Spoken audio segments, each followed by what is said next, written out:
Hello and welcome to this video tutorial where I'm going to show you how to create a 3D text reflection using both Illustrator and Photoshop as a team. Now when you see reflections, you usually see this type where it's a 2D text or whatever image, and then you have the reflection right underneath it, fading off. However, what I want to teach you is this, where you have a 3D image with depth, having the reflection perfectly placed.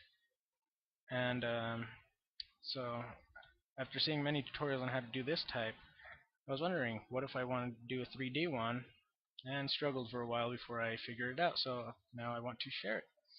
First I'll start off in Illustrator, Control N to start a new document, everything that doesn't matter. Start with whatever size canvas and whatnot, and just select your text tool once you finally have something. And what I want to do is pick out my typeface and size and all that fun stuff, and just click and type your text there.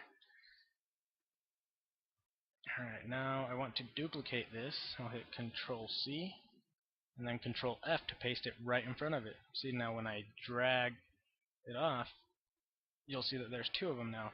Control Z to undo that drag, and what I actually want to do is transform, reflect, and I want to reflect it horizontal.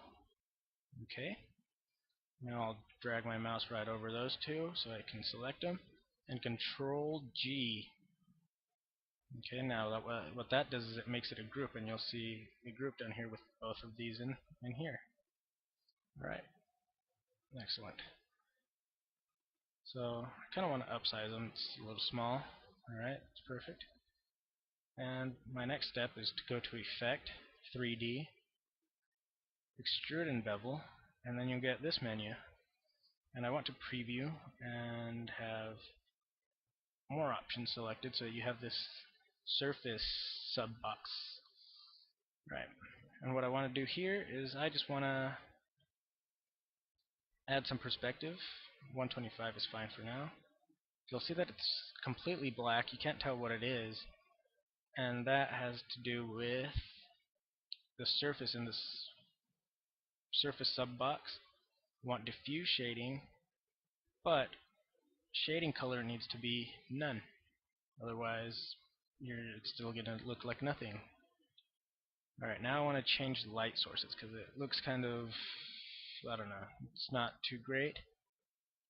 So I want to have this one kind of pointing toward the front of it, and I want to add another one by clicking this middle box and putting it off kind of to the side so that it lights up the 3D, the depth parts. Alright, that looks pretty good. I think I'm going to bump down the light intensity here to 65, and on this one bump it down to 85. See how that turns out. Pretty good. Okay, now all I have to do is copy it, go into Photoshop now, start a new document, Control N, and I want to do 500 by 300. You can choose whatever size you want, and I'm going to hit Control V to paste it, and I'll paste it in as a smart object, upsize it a little bit, and hit enter when my selection is finally done. And over here in the layers palette, I want to hit this highlighted layer, press Alt and drag it one up, and then you'll have a duplicate. I want to rename this duplicate image, and this one on the bottom, reflection. And I want layer 1. I'm going to make the background black on this one so I can tell what the reflection is doing once I do the reflection. Alright, but first, before I do my reflection, I'm going to click on this eye so that I don't see this layer, just the image layer, and I'm going to erase this part, the bottom part of this layer's image. And to do that, I'll get my polygonal lasso tool and select an angle where I can do that. Just select around it and hit delete. But before that, of course, I have to rasterize the layer. Alright, now it's rasterized. Now I can hit delete. And it's gone. Now, the whole bottom image isn't gone. You still have the depth parts. So I'm going to continue with my lasso tool here.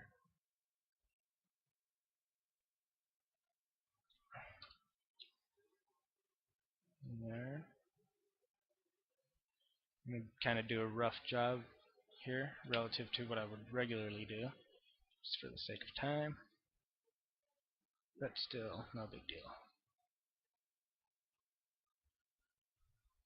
Delete. Control D to deselect.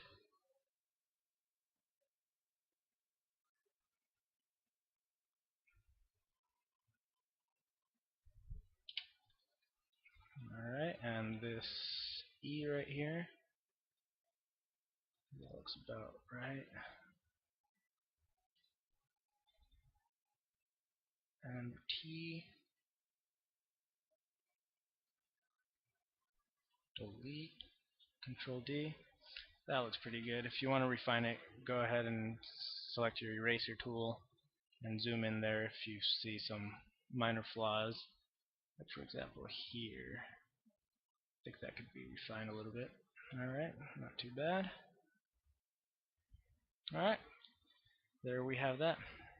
Now I will go to my reflection layer, hit the eye, and I will add a layer mask.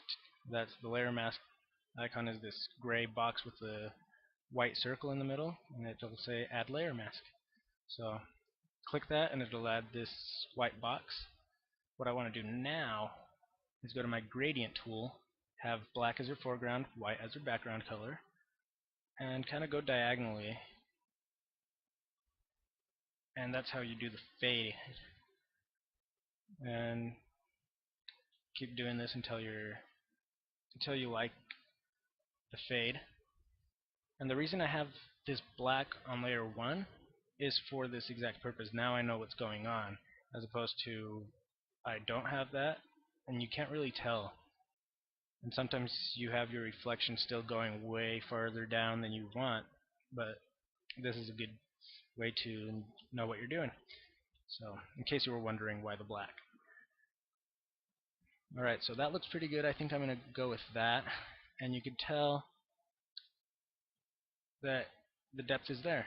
So, no worries, and that's the reason I erased all this stuff. Now all I want to do is add a little color. Go to Effects, Blending Options, Satin. I want this to be a soft light, and I'm just going to choose the brightest red. Color Overlay, also soft light.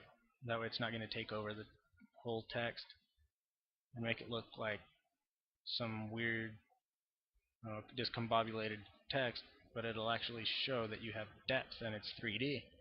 And the red is already selected. Okay, that looks good. All I have to do is have the reflected layer have the same color. So all I'm going to do is just hit Alt and drag this effects icon on the image layer to the reflection, and it copies it right over. Alright, and that is how you create 3D text reflections. And now you have your 3D depth lining up, and it's perfect. So if you like this video, please check out my channel. If you'd like to subscribe, please do. Comment, and I would like to hear your feedback. Thank you.